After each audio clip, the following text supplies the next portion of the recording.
الحمد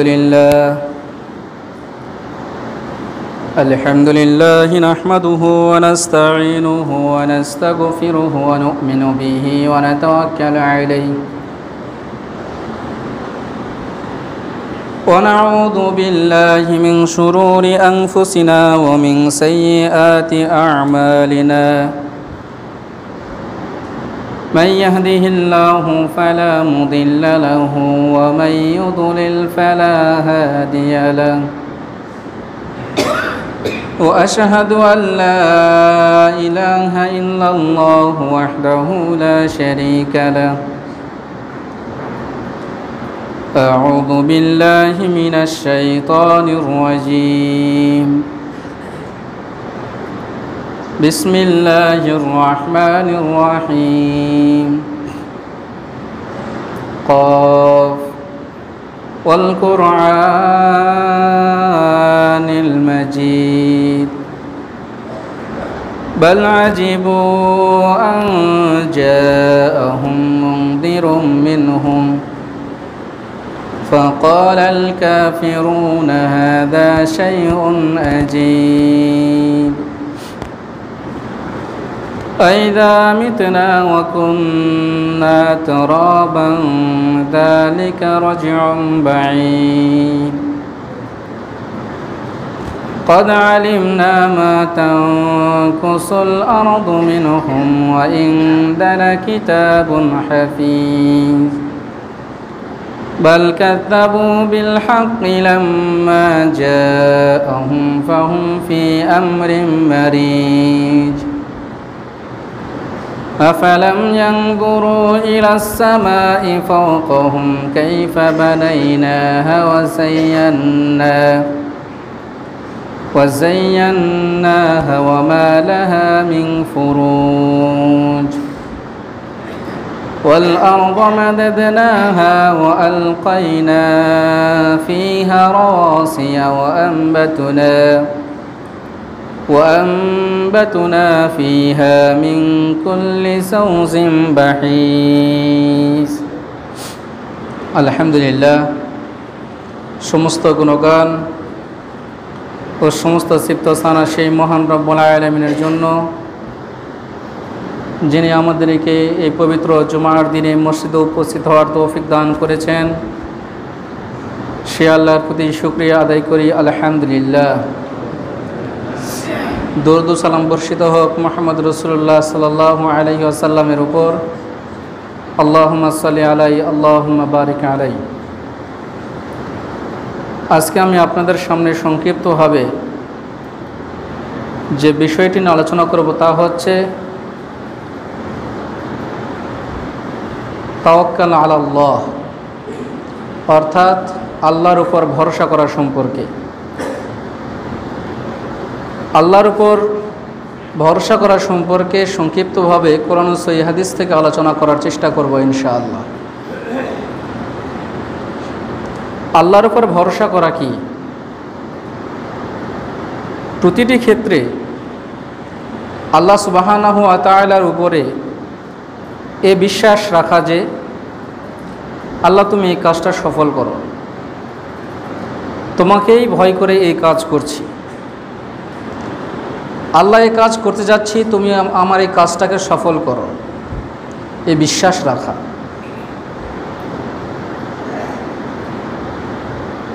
যদি সেটা না করা হয় অবশ্যই সে কাজ নিজের মন মতো করা হবে। এজন্য আল্লাহর উপর পরিপূর্ণ বিশ্বাস এবং আস্থা রাখতে হবে যাবতীয় সময়, প্রতিটি ক্ষেত্রে, জীবনের প্রতিটি সময়, সুখে হোক, দুঃখে হোক, আনন্দে হোক, বেদনায় হোক, যে কোনো সময় আল্লাহর উপর পরিপূর্ণ বিশ্বাস এবং আস্থাটা অটুট রাখতে হবে। যার আস্থা যত অটুট বা দৃঢ় হবে আল্লাহর কাছে সেই কাজটা তত প্রিয় হবে। আসেন আমরা কোরআন এবং সহিহ হাদিস থেকে আলোচনা করি। আল্লাহ তাআলা বলছেন, ইন্নামাল মুমিনুনা আল্লাযীনা ইযা যুকিরাল্লাহু ওয়াজিলাত কুলুবুহুম ওয়াইদা তুলিয়াত আলাইহিম আয়াতুহু যাদাতুহুম ঈমানা ওয়া আলা রাব্বিহিম ইয়াতাওয়াক্কালুন। আল্লাহ তাআলা বলছেন, ইন্নামাল মুমিনুনা আল্লাযীনা ইযা যুকিরাল্লাহ। আল্লাহ তাআলা কিছু মানুষকে দেখে বলবেন বা কিছু মানুষকে উদ্দেশ্য করে বলছেন, মুমিন তো তারাই, ইন্নামাল মুমিনুন, মুমিন তো তারাই, আল্লাযীনা ইযা যুকিরাল্লাহ, যারা আল্লাহকে স্মরণ করে, ওয়াজিলাত কুলুবুহুম, যখন তারা আল্লাহকে স্মরণ করে তাদের অন্তরটা নরম হয়ে যায়, ওয়াইদা তুলিয়াত আলাইহিম আয়াতু, যখন আল্লাহর কোনো আয়াত তেলাওয়াত করে, আল্লাহর কোনো বিধান যখন তারা পড়ে, তেলাওয়াত করে, চর্চা করে, তখন তাদের যাদাতুহুম ঈমানা, তখন তাদের ঈমানটা বৃদ্ধি হয়ে যায়। তার মানে এখানে আল্লাহ কয়েকটা কথা বললেন, সেটা হচ্ছে মুমিন তো তারাই। তার মানে যদি আপনার ভিতরে এই গুণগুলা থাকে, নিজেকে বলিয়েন যে আমি একজন ঈমানদার ব্যক্তি। আর যদি না থাকে, মুখে ঈমানের দাবি করে কখনোই ঈমানদার হওয়া যায় না। ঈমানদার হতে গেলে মুখে উচ্চারণ করতে হবে আল্লাহর উপর বিশ্বাস, রাসূলের উপর বিশ্বাস, কিতাবের উপরে বিশ্বাস, ফেরেশতাদের উপরে বিশ্বাস, জান্নাত জাহান্নামের উপরে বিশ্বাস, কিয়ামতের মাঠে যা আপনাকে উঠানো হবে এর উপর বিশ্বাস রাখার পরে বলিয়েন আমি ঈমানদার। এটা মুখে উচ্চারণ করা, অন্তরে বিশ্বাস করা, কাজে বাস্তবায়নের মাধ্যমে তখন আপনি নিজেকে বলতে পারবেন যে না, আমি একজন ঈমানদার ব্যক্তি। অনেক মানুষের একটা ভুল ধারণা রয়েছে, সেটা কি, সিয়াম না থাকলেও আমার ঈমান ভালো আছে, সালাত না পড়লেও আমার ঈমান ভালো না আছে, ইসলামের অন্যান্য কাজ আমি করতে পারি না কিন্তু ঈমান আমার ঠিক আছে। ঈমান যদি আপনি পরিপূর্ণ করতে চান তাহলে ইসলামের বিধিবিধান পালন করেই আপনি বলিয়েন যে আমি ঈমানদার ব্যক্তি। যারা পালন করবে, সালাত আদায় করা একজন মুমিনের সবচেয়ে বড় গুণ যে তারা সালাত আদায় করবে। কিন্তু আমরা সব থেকে যে কাজ থেকে, যে বিধান থেকে দূরে, সেটা হচ্ছে সালাত। তার কারণ সালাত এত সহজ জিনিস নয় যে আমি স্ত্রীকে বললাম, স্ত্রী আজকে তো একটু পানি পানি ভাব, গোস্ত তো ফ্রিজে রয়েছে, একটু বাহির করো, একটু পোলাপাক করো। আমি পোলাপাক করলাম, স্ত্রী পোলাপাক করলো, আমরা খেলাম। ইসলাম এত সহজ জিনিস নয় যে আমি মুখে বললাম আমি ঈমানদার ব্যক্তি কিন্তু কর্মে আমার কোনো বাস্তবায়ন নেই। জি না, আপনি এখন ঈমানদার হতে পারেননি। ইসলামের কোনো বিধান আপনি শুনবেন আর অন্তর কেঁপে উঠবে না, অন্তর নরম হবে না, এরকম হবে না। অন্তর আপনার নরম হতে বাধ্য, তার কারণ এটা ঈমান থেকে এসেছে। আমরা সালাত আদায় কেন করি? ঈমান আছে বিধায় করি। আমরা সিয়াম পালন কেন করি? ঈমান আছে বিধায় করি। আমি মানুষকে, তার উপর শত্রুতা আছে, তার উপর আমার রাগ আছে, কিন্তু আমি তাকে অসৎ পরামর্শ দেই না। কেন? ঈমান বাধা দিচ্ছে। আপনি আপনার জামাইকে দিলেন দোকান থেকে ভালো জিনিস, 1 নাম্বার জিনিস, কিন্তু আরেকজনকে ওটাই দিচ্ছেন 2 নাম্বার জিনিস। অন্তরে এখন ঈমানদার হতে পারেননি। এত সোজা নয় ঈমান। তার কারণ ব্যবসা হালাল করেছেন। যেই জিনিসের উপরে সরাসরি আল্লাহর বিশেষ রহমত, সরাসরি আল্লাহর হাত রয়েছে, সেটা হচ্ছে ব্যবসা।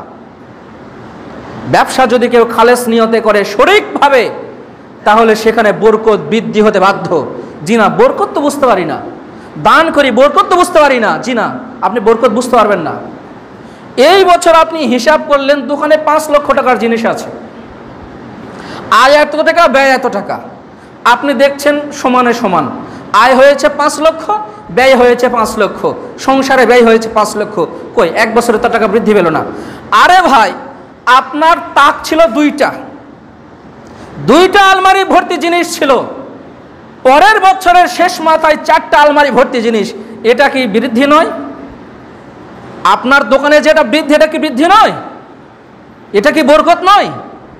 তাহলে ঈমান কেন আপনারা বুঝতে পারেন না? এটা ঈমান। আল্লাহ বৃদ্ধি করবে, এটা বিশ্বাস। যে ইসলামের কোনো বিধান যদি কেউ শুনে অন্তর নরম হতে বাধ্য। আল্লাহর কোনো আয়াত সামনে তেলাওয়াত হবে, আলেম ওলামাগণ পাঠ করবেন, সেটা শুনে ঈমান বৃদ্ধি হবে না। যখন ঈমান বৃদ্ধি হবে না, মনে করবেন ঈমান এখনো পাকাপোক্ত হতে পারেনি, ঈমানের ঘাটতি রয়েছে। ঈমানের ঘাটতি মসজিদ পর্যন্ত যে হুজুর আজকে আপনার কথাগুলো খুব সুন্দর লাগলো, কথা এখান পর্যন্তই শেষ, কথা ভালো লাগা পর্যন্তই শেষ, মানার দিকে সবচেয়ে দুর্বলতা। এজন্য আল্লাহ তাআলা বলছেন আল্লাযীনা আমানু ওয়া আলা রাব্বিহিম ইয়াতাওয়াক্কালুন, যারা ঈমানদার, ঈমান আছে যাদের, ওয়া আলা রাব্বিহিম ইয়াতাওয়াক্কালুন, যাবতীয় সময় তারা আল্লাহর উপর ভরসা করে। যে কোনো সময় তারা আল্লাহর উপর আস্থা রাখে, বিশ্বাস রাখে যে আমার সামনে যা হচ্ছে মঙ্গল। আমি তো অন্যায় করছি না, আমি তো কারোর উপর অবিচার করছি না, তার মানে আল্লাহর উপর আমার পরিপূর্ণ বিশ্বাস আছে। আল্লাহ, আমার ঈমান আছে, কেন? আমি তোমার উপর বিশ্বাস করি। যদি বিশ্বাস দৃঢ় হয় তাহলে আপনাকে বুঝতে হবে আপনি ঈমানদার ব্যক্তি। যে কোনো সময় আপদে বিপদে, হাসি কান্নায়, সব সময়। আল্লাহ বলছেন আল্লাযীনা সাবারু আলা রাব্বিহিম ইয়াতাওয়াক্কালুন, ঈমানদার তারাই আল্লাহর উপর ভরসা করে, তারাই আল্লাহর উপর আস্থা রাখে যারা ধৈর্যশীল।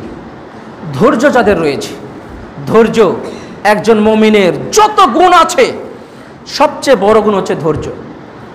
মানুষ সব জায়গাতে দুর্বল, কিন্তু ধৈর্যের জায়গাতে আর দুর্বলতা থাকে না, ওখানে সব শেষ। আপনার এত শক্তির অভাব নেই, কিন্তু ধৈর্য নেই, ধৈর্য কম। রাগ, একটু কথাতেই রাগ। আপনাকে একটা লোক চিনে না, একটা ভ্যানওয়ালা আপনাকে চিনে না, আপনি এলাকারই মানুষ কিন্তু চিনে না, আপনাকে হুট করে বলছে এই ভাই আপনি রাস্তা দেখে চলতে পারেন না। আপনি এখন চিন্তা করছেন আমি এত বড় একজন মানুষ, আমাকে এই করে কথা বললো। আরে ভাই, ভ্যানওয়ালা তো আর জানে না যে আপনি এত বড় মন্ত্রী মানুষ। ভ্যানওয়ালা তো সাধারণ মানুষ, খেটে খায়, খুব গরিব মানুষ। ও তো আর জানে না যে আপনি এত বড় মানুষ। ও কি জানে? ও জানে যে আপনি অন্যায় করছেন। আপনি এমন জায়গাতে দাঁড়িয়ে রয়েছেন যেই জায়গা দিয়ে ভ্যান চলাচল করে, তার মানে তার কষ্ট হচ্ছে, যে কোনো সময় আপনাকে লেগে যেতে পারে। বলছে ভাই একটু সাইডে গিয়ে দাঁড়ান, আপনার ইগুতে লেগে গিয়েছে।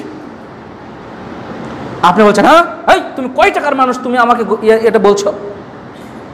তার মানে ধৈর্য কম। এজন্য ধৈর্য একজন মুমিনের সবচেয়ে বড় গুণ হচ্ছে ধৈর্য। ধৈর্য ধরবেন, দেখবেন অনেক ফলাফল অর্জন করতে পারবেন।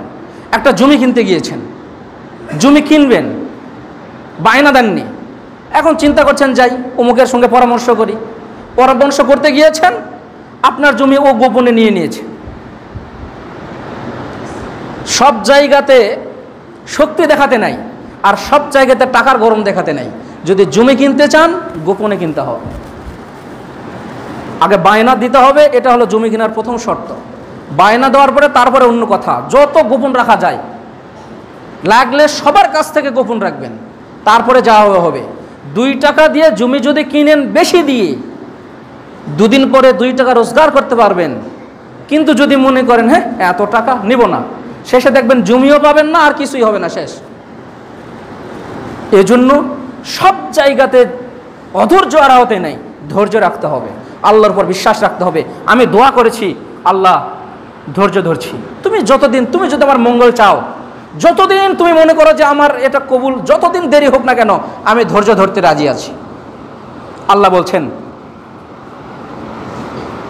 ওমা তৌফিকি ইল্লা বিল্লাহ তাওয়াক্কালতু ওয়া ইলাইহি উনীব। ওমা তৌফিকি ইল্লা বিল্লাহ তাওয়াক্কালতু, আল্লাহ ছাড়া আমার কোনো ক্ষমতা নেই, আল্লাহ ছাড়া আমার কোনো ক্ষমতা নেই। তাওয়াক্কালতু, আল্লাহ আমি তোমার উপর ভরসা করছি। ওয়া ইলাইহি উনীব, আমি তোমারই কাছে ফিরে যাব। তার মানে আল্লাহ আমি যেটা করছি, আল্লাহ আপনি আমাকে শক্তি দিয়েছেন, কিন্তু এটা করার আমার ক্ষমতা নেই, যতই শক্তি থাক, তার মানে তুমি যদি সফল না করো এটা হবে না। আরে মনে এটা শুধু কল্পনা করা যে আল্লাহ এটা করতে যাচ্ছি, তুমি সফল করিও, শুধু এতটুকু। আল্লাহ বলছেন ওয়ামান ইয়াতাওয়াক্কাল আলাল্লাহি ফাহুয়া হাসবুহ, যারা আল্লাহর উপর বিশ্বাস রাখে, ভরসা রাখে, তাদের জন্য আল্লাহ যথেষ্ট, আর কারো দরকার নেই।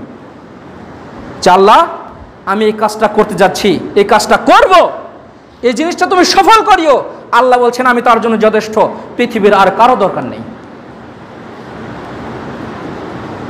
ফাইজা আযামতা ফাতাওয়াক্কাল আলাল্লাহ, আল্লাহ বলছেন যখনই তুমি যে কোনো কাজের সিদ্ধান্ত গ্রহণ করবা, যে কোনো কাজ করতে যাবা, ছোটখাটো হোক বড় হোক, আরে আল্লাহ নবী উদাহরণ দিচ্ছেন যে যদি তোমার কোনো জুতার ফিতা ছিঁড়ে যায়, তাহলে সেটাও তুমি আল্লাহর কাছে চাও। ভালো করে বুঝেন, এটা সহিহ হাদিস। যদি তোমার জুতার ফিতা ছিঁড়ে যায়, সেটাও তুমি আল্লাহর কাছে চাও যে আল্লাহ তোমার কাছে ফায়সালা চাচ্ছি, তুমি যা করবা সেটাই। আরে আল্লাহ বুঝাচ্ছেন যে তুচ্ছ জিনিস হলেও সেটাও তুমি আল্লাহর কাছে চাও। আমরা শুধু কি যখন কঠিন বিপদে পড়ি, হুজুর আমি একটা সদকা দিতে চাচ্ছিলাম, তো ওটা কখন দিব, এখানে দিতে চাচ্ছিলাম, তো এটা নেন, মানে বিপদে পড়েছে, বিরাট কোনো বালা মুসিবত, তখন আল্লাহকে ডাকার চেষ্টা করি। আপনি আগে থেকে কেন আল্লাহকে ডাকেন না? যে কোনো সময় আল্লাহ বলছেন ওমান ইয়াতাওয়াক্কাল আল্লাহ ফাহুয়া হাসবুহু, যারা আল্লাহকে ডাকে, আল্লাহর উপর বিশ্বাস রাখে, আস্থা রাখে প্রতিটি কাজের, আল্লাহ বলছে আমি তাদের জন্য যথেষ্ট, আর কারো দরকার নেই। আবু বকর রাদিয়াল্লাহু তাআলা আনহু খুব চিন্তিত, যখন সেই গুহায় ছিল, আল্লাহর নবী এবং মুহাম্মদ সাল্লাল্লাহু আলাইহি ওয়াসাল্লাম যখন গুহায় ছিলেন, তখন আবু বকর রাদিয়াল্লাহু তাআলা আনহুকে খুব চিন্তিত মনে হচ্ছে। তখন আল্লাহ নবী বলছেন, হে আবু বকর লা তাহজান ইন্নাল্লাহা মা'ানা। ওই যে হিজরত করে চলে যাচ্ছিলেন না, আমরা হিজরতের ঘটনা মোটামুটি অনেকে শুনেছি, তো গুহায় যে আশ্রয় নিলেন, আল্লাহ বলছেন যে তারা যদি, কাফেররা যদি তাদের মাথাটা যদি একটু ছাপো করে, মানে নিচু করে, যদি নিচের দিকে তাকায়, তাহলেই আবু বকর এবং মুহাম্মদ সাল্লাল্লাহু আলাইহি ওয়াসাল্লামকে দেখতে পাবে। মুহাম্মদ সাল্লাল্লাহু আলাইহি ওয়াসাল্লামকে বলছেন লা তাহজান ইন্নাল্লাহা মা'ানা, আবু বকর তুমি চিন্তা করিও না, আল্লাহ আমাদের সাথে আছে, আল্লাহ আমাদের সাথে আছে, চিন্তা করিও না। আল্লাহ নবী মুহাম্মদ সাল্লাল্লাহু আলাইহি ওয়াসাল্লাম কাফেরদের সামনে দিয়ে চলে গেলেন। কাফেররা বুঝতে পারলো না যে আমাদের সামনে দিয়ে চলে গেল, আল্লাহর সামনে পর্দা দিয়ে দিয়েছেন যেন দেখতে না পায়। এজন্য যাবতীয় সময় যে কোনো কাজ আল্লাহর উপর আস্থা রাখবেন। যদি কোনো কারণে যদি মনে করেন যা আল্লাহ আমার উপর বালা মুসিবত দিচ্ছেন, ধৈর্য ধরেন। হতে পারে আল্লাহ পরীক্ষা করছে আপনাকে, যে বান্দা ধৈর্য ধারণ করতে কতটুকু তার শক্তি রয়েছে ধৈর্য ধরা, আমি একটু পরীক্ষা করব, তারপরে আমি তাকে যা দেওয়ার দিব, আমি আগে দেখি, তাকে পরীক্ষা করে দেখি সে কি করে। মানুষের ধৈর্যের অভাব নেই। ধৈর্য কাকে বলে জানেন?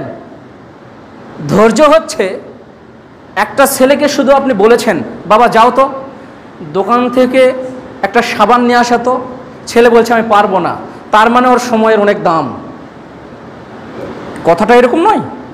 আপনি ছেলেকে বলছেন বাবা যাও তো একটু সাবান নিয়ে আসার দোকান থেকে, 2 মিনিট লাগবে, যাতে 1 মিনিট, আসতে 1 মিনিট, নিতে 1 মিনিট, 3 মিনিট লাগবে, 3 মিনিট লাগবে সাবানটা নিয়ে আসতে। বলছে আমি পারবো না, তুমি গেলে যাও, না হলে আমি গেলাম। কোথায় গেলাম? আমি এখন ফ্রি ফায়ার পাবজি খেলবো। ওর ধৈর্যের সীমা দেখেন, 3 ঘন্টা একটানা মোবাইলের দিকে তাকিয়ে আছে, ওর ধৈর্যের অভাব নাই। এখানে আর ধৈর্যের অভাব নেই, কত ধৈর্য নেবেন ওখানে যায়েন। আপনার ছেলেকে মোবাইল দিবেন আর বলবেন বাবা গেম খেলো, দেখবেন যে ধৈর্য কাকে বলে। ওর 3 মিনিটের ধৈর্য নেই, কিন্তু 3 ঘন্টা 4 ঘন্টা 5 ঘন্টা একটা ঘরের ভিতরে শুয়ে আছে, এত গরম, কারেন্ট গিয়েছে, তারপরে বলছে চলো রে বাবা গেম চলো। মানে ধৈর্যের আর অভাব নেই। কত ধৈর্য নেবেন আপনি? ওখানে যায়েন, ওখানে ধৈর্য আছে, কিন্তু আপনি সালাত আদায় করতে আসবেন, ধৈর্য নেই। সিয়াম পালন করবেন, ধৈর্য নেই, আর পারছি না। বিকেলে আপনার ছেলে বলছে আর পারছি না, এখন কি আছে সেটা দাও, খেয়ে ফেলে দিব। কিছু নাই তো পানি খাবো, তারপরও থাকতে পারছি না। ওকে শুধু বলেন বাবা তুমি সিয়াম থাকো, খালি ফ্রি ফায়ার খেলা শুরু করো, দেখবেন যে সময় কোন দেখতে যে পার হয়ে গেছে বুঝতে পারবে না। সকালের ভাত দুপুরে বলছেন যে বাবা আসো, বলছে খিদে নেই, এখন খাবো না, একটু পর। একটু পর বলতে আসরের পর, তারপরেও খিদে নেই, চলছে এখনো। মানে ওর ধৈর্যের অভাব নেই। ধৈর্যের বাঁধ কোথায় ভেঙে গিয়েছে? আপনি যখন বলবেন যে বাবা একটু যাবো সাবান নিয়ে আস। এজন্য আল্লাহর উপর সবসময় আস্থা রাখবেন। সন্তান হওয়ার আগে দোয়া বলবেন যে আল্লাহ আমি তোমার কাছে নেক সন্তান চাচ্ছি, রব্বি হাবলি মিনাস সালিহিন। ছেলে মরে যাক, এইচএসসি পাস করার আগে মোবাইল দিবেন না, দৃঢ় প্রতিজ্ঞা করেন। সন্তানের সামনে মোবাইল চালাবেন না, দৃঢ় প্রতিজ্ঞা করেন। আপনি ছেলের সামনে গেম খেলছেন, ছেলে গেম খেলবে না কি করবে? আপনি খান সিগারেট, ছেলে গাঁজা খাবে না কি করবে? আপনি বলছেন ছেলেকে ভালো করতে, ছেলের বাপ গাঁজা খায়, ছেলে সিগারেট খাওয়া শুরু করেছে, বলছে তুমি সিগারেট খাও কেন? বলছে তুমি তো গাঁজা খাও, তার সমস্যা নেই। তার মানে ধৈর্য কোথায়? ধৈর্য আপনার কাছে। আপনি মোবাইল দিতে গেলেন কেন? আপনি ছেলের সামনে মোবাইল খেললেন কেন? আপনি ছেলেকে কেন বললেন বাবা দেখো গান কত সুন্দর, কান্না থামানোর জন্য এখন গান জুড়ে দিয়েছে, গান দেখতে হবে?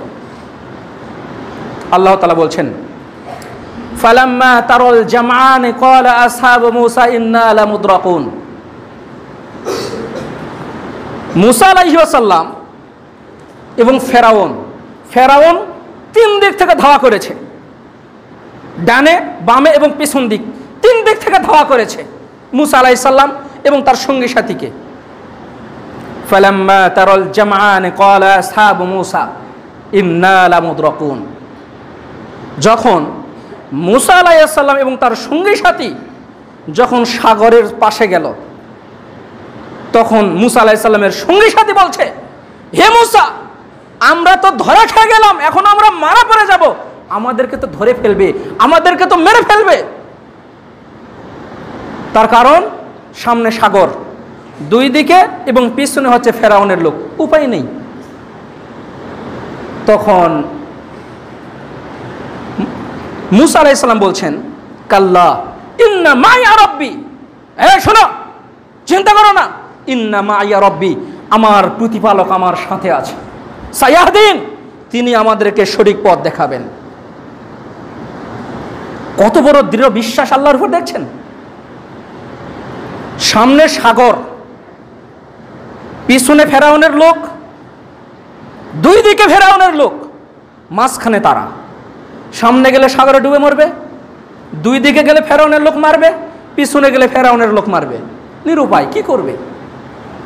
তখন মূসা আলাইহিস সালাম বলেন কাল্লা, কখনো না, হে চিন্তা করো না, ভয় করো না, ইন্না মাইয়া রব্বি, আমার প্রতিপালক আমার সাথে আছে, সায়াহদিন, তিনি আমাকে অচিরেই পথ দেখাবেন।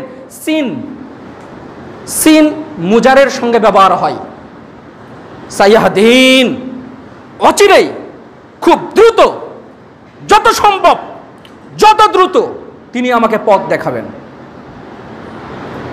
তখন আল্লাহ বলছেন ফাআওহাইনা ইলা মূসা, আমি তখন মূসাকে ওহী পাঠালাম, আন আযরিব বিআসাকাল বাহর, হে মূসা তোমার হাতে যেই লাঠি রয়েছে এই লাঠি সাগরে নিক্ষেপ করো। ফানফালাকা ফাকানা কুল্লা ফিরকিন কাত্তাউদিল আযীম, যখনই লাঠিটা সাগরে নিক্ষেপ করলো সঙ্গে সঙ্গে বিশাল বিশাল রাস্তা হয়ে গেল। আরে পানি রাস্তা হয়ে গেল, পানি সব সরে গেল, তারা এমন ভাবে গেল যে পার হয়ে চলে গেল। যখন ফেরাউনের লোক যখন মাঝখানে গেল তখন তারা ডুবে মারা পড়ে গেল। হেদায়েত কোথায়? রাস্তা কোথায়? আপনি চিন্তা করছেন যে আরে এই বিপদ থেকে কি উদ্ধার পায়? এটা কি সাধারণ কথা? সাগরের পানি নাকি রাস্তা হয়ে গেছে? আর এটা কোরআনের বিধান, কোরআনের আয়াত। আল্লাহ পারে না এমন কোনো কিছু নেই। পারে না কি সেটা বলেন, কুন ফায়াকুন। যদি মনে করেন হ্যাঁ এটা হয়ে যাও, সঙ্গে সঙ্গে হয়ে যাবে।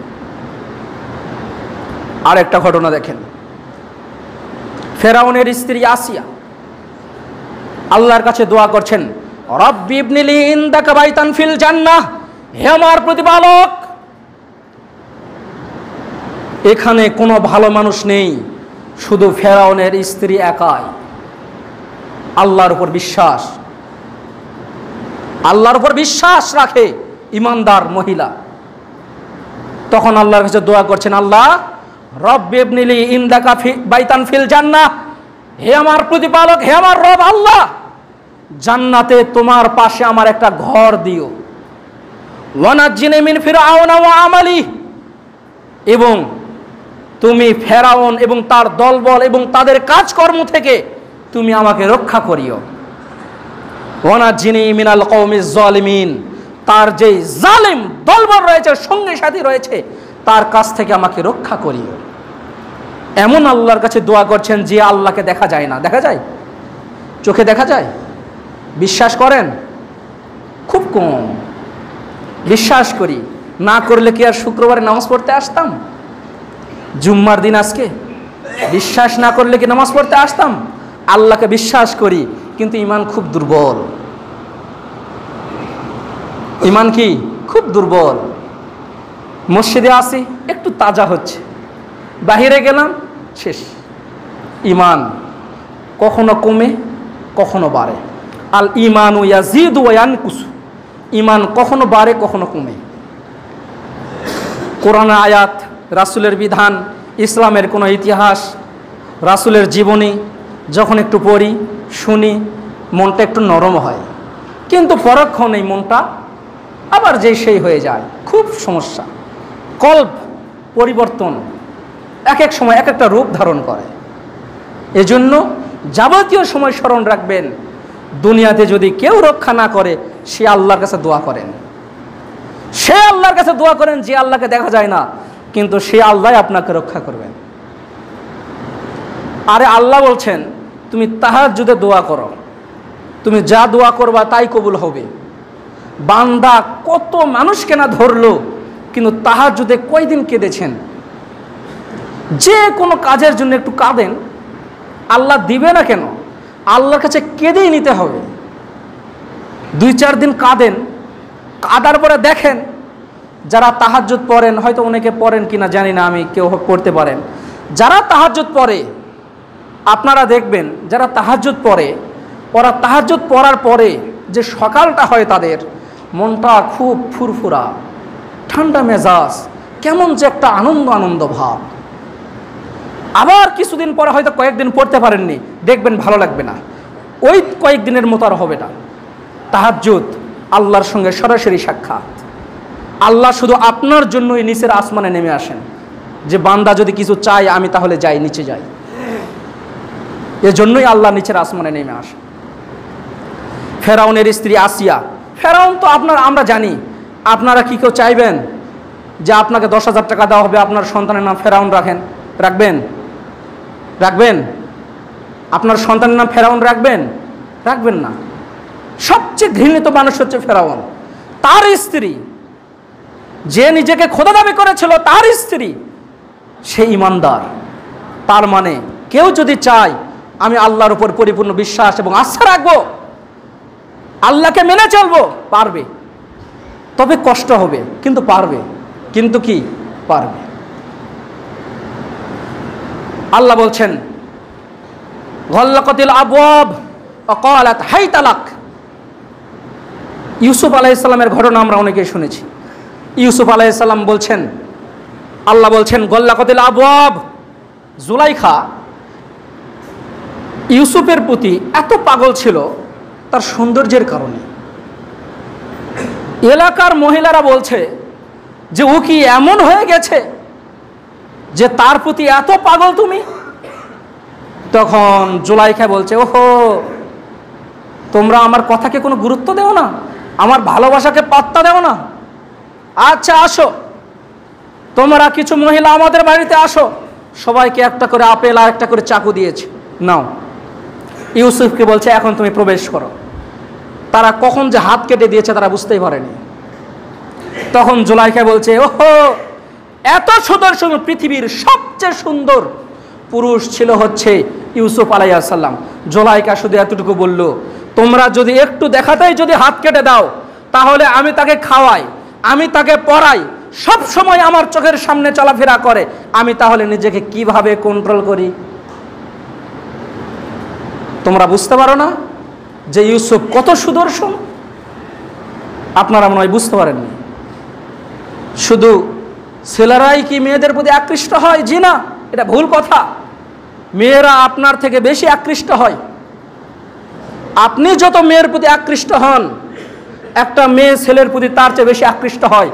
কিন্তু পার্থক্য শুধু এতটুকুই, ছেলেরা মুখের কথা আটকাইতে পারে না, কিন্তু মেয়েরা মুখের কথা আটকাইতে পারে। শুধু পার্থক্য এতটুকু। সেটা হচ্ছে জুলাইখার ক্ষেত্রে। তখন বলছে, আল্লাহ তাআলা বলছেন, গল্লাকাতিল আবওয়াব, জুলাইখা গেটটা বন্ধ করে দিল। অকালাত হাইতালাক, জুলাইখা বলছে, আসো, এখানে তো কেউ নেই, আমরা এখান থেকে মিলিত হই। তখন ইউসুফ আলাইহিস সালাম বলছেন, মাআযাল্লাহ, আমি এই কাজ থেকে আল্লাহর কাছে আশ্রয় চাচ্ছি, আমি এই কাজ করব না। ইন্নাহু রাব্বি, তোমার স্বামী আমার একটা উত্তম অভিভাবক, আমি তার সঙ্গে গাদ্দারি করতে পারবো না। তারপরে বলছেন, ফানফালাকা ফাকানা কুল্লা ফিরকিন কাত্তাউদিল আযীম ওয়াকালাত হাইতালাক ক্বালা মাআযাল্লাহ ইন্নাহু রাব্বি আহসানা মাসওয়া ইন্নাহু লা ইউফলিহুয যালিমিন। তখন ইউসুফ আলাইহিস সালাম বলছেন, তিনি আমার জন্য উত্তম ব্যবস্থা করেছেন। আমার কোনো উত্তম অভিভাবক ছিল না, তিনি আমাকে এসে দেখাশোনা করেছেন, একটা স্থান দিয়েছেন, খানাপিনা দিয়েছেন। আমি তার সঙ্গে গাদ্দারি করতে পারবো না, এই কাজ আমি তার করতে পারবো না। তখন তিনি বলছেন, আমি তোমার কাছে আল্লাহর কাছে আশ্রয় চাই, আমি তোমার কাছ থেকে আল্লাহর কাছে আশ্রয় চাই। যখনই তিনি গেটের কাছে গেলেন, সঙ্গে সঙ্গে গেটগুলো সব খুলে যেতে লাগলো। কেউ গেট খোলেনি। খুলেছেন কে? কে খুলেছেন? দোয়া করেছিলেন কার কাছে? মাআযাল্লাহ, আমি এই কাজ থেকে আল্লাহর কাছে আশ্রয় চাচ্ছি, আমি এই কাজ করতে পারবো না।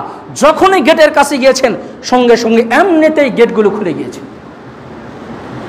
আল্লাহ রাস্তা দেখিয়েছেন, দেখাননি, কিন্তু বিশ্বাস করেছিলেন কার উপর? আল্লাহর উপর। যত কঠিন পরিস্থিতি আসুক না কেন, নিজেকে কন্ট্রোল করবেন। পৃথিবীর সবচেয়ে বড় শক্তি হচ্ছে নিজের ঈমানকে রক্ষা করা। সবচেয়ে বড় কঠিন পরিস্থিতি হচ্ছে নিজের ঈমানকে রক্ষা করা। মানুষের ঈমান আছে আপনার, কিন্তু এমন এক স্থানে গিয়েছেন ঈমান ধরে রাখা খুব কঠিন। এইরকম পরিস্থিতিতেও চেষ্টা করবেন আপনার ঈমান যেন রক্ষা পায়। আল্লাহ সকলকে তৌফিক দান করুন, আল্লাহুম্মা আমিন। আলহামদুলিল্লাহি ওয়াহদাহু ওয়াসসালাতু ওয়াসসালামু আলা মান লা নাবিয়্যা বা'দ, আম্মা বা'দ। ইবনে আব্বাস রাদিয়াল্লাহু তাআলা আনহু তিনি বলছেন, হাসবুনাল্লাহু ওয়া নি'মাল ওয়াকিল, আল্লাহ আমার জন্য উত্তম অভিভাবক। ক্বালাহা ইব্রাহিম আলাইহিস সালাম হিনা উলকিয়া ফিন নার, আল্লাহ আমার জন্য উত্তম অভিভাবক, তিনি আমার জন্য যথেষ্ট, আমার আর কারো দরকার নেই। এই কথাটা বলেছিলেন সেই সময় যখন ইব্রাহিম আলাইহিস সালামকে আগুনে নিক্ষেপ করা হয়েছিল।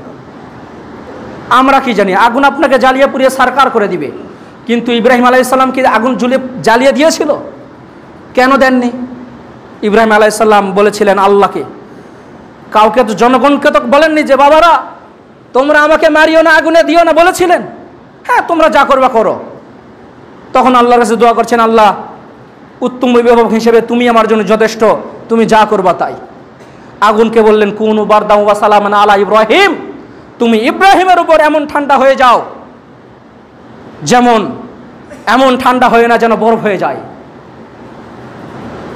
মানে স্বাভাবিক। কে রক্ষা করেছিলেন? আল্লাহ। জাবির রাদিয়াল্লাহু তাআলা আনহু তিনি বলছেন,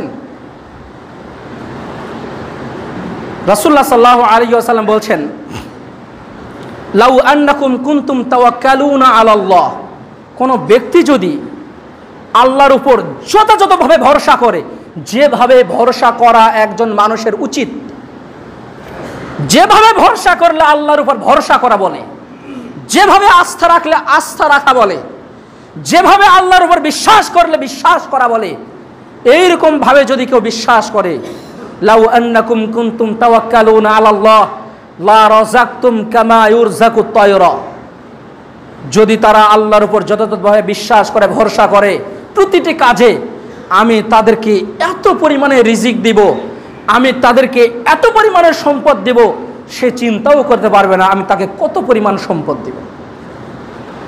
উদাহরণ দিচ্ছেন, লা রাযাকতুম কামা ইউরযাকুত তায়রা তাগদু খিমাসান ওয়া তারুহু বিতানান, একটা পাখি যেমন সকালে খালি পেটে বের হয়ে যায়, সন্ধ্যায় ভরা পেটে চলে আসে, অনুরূপ আমি রিজিক দিব, রিজিকের অভাব হবে না, এত পরিমাণে রিজিক দিবেন। শুধু কি বিশ্বাস আল্লাহর উপর, আল্লাহ তুমি যা করছো আমার জন্য, তুমি যা করবা এটাই আমার জন্য মঙ্গল, তুমি ছাড়া আমার উত্তম অভিভাবক আর কেউ নেই।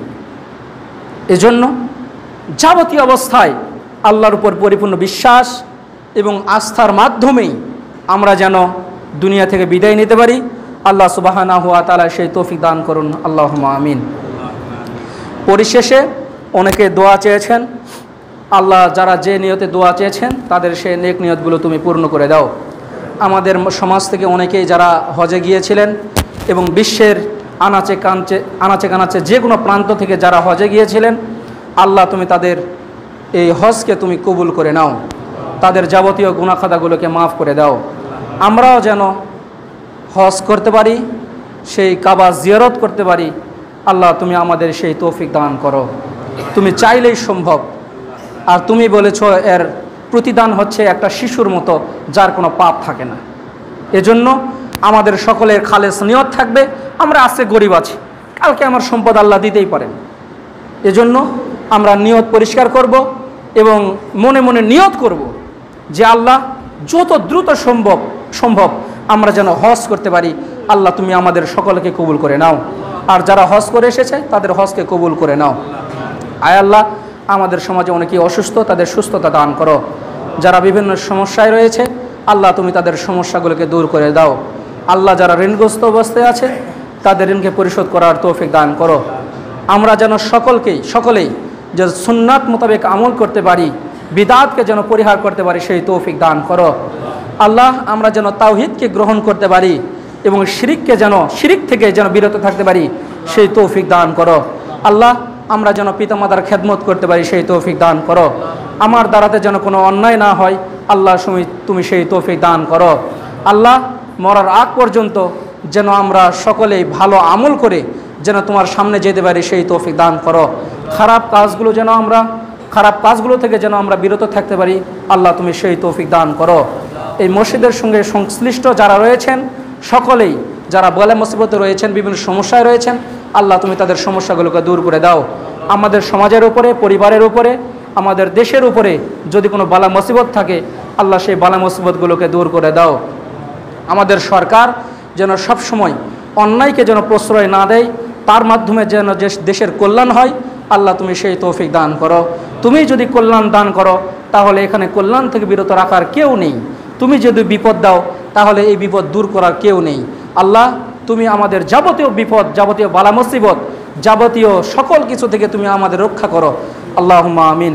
আল্লাহুম্মা সাল্লি আলা মুহাম্মাদ ওয়া আলা আলি মুহাম্মাদ কামা সাল্লাইতা আলা ইব্রাহিম ওয়া আলা আলি ইব্রাহিম ইন্নাকা হামিদুম মাজিদ। আল্লাহুম্মা বারিক আলা মুহাম্মাদ ওয়া আলা আলি মুহাম্মাদ কামা বারাকতা আলা ইব্রাহিম ওয়া আলা আলি ইব্রাহিম ইন্নাকা হামিদুম মাজিদ। اللهم انصر المسلمين في كل مكان، اللهم اعز الاسلام والمسلمين، ربنا آتنا في الدنيا حسنة وفي الآخرة حسنة وقنا عذاب النار، ربنا ظلمنا أنفسنا وإن لم تغفر لنا وترحمنا لنكونن من الخاسرين، رب ارحمهما كما ربياني صغيرا، رب ارحمهما كما ربياني صغيرا، رب ارحمهما كما ربياني صغيرا، اللهم أجرنا من النار، اللهم أجرنا من النار، اللهم أجرنا من النار، أذهب الباس رب الناس واشف أنت الشافي لا شفاء إلا شفاءك شفاء لا يغادر سقما।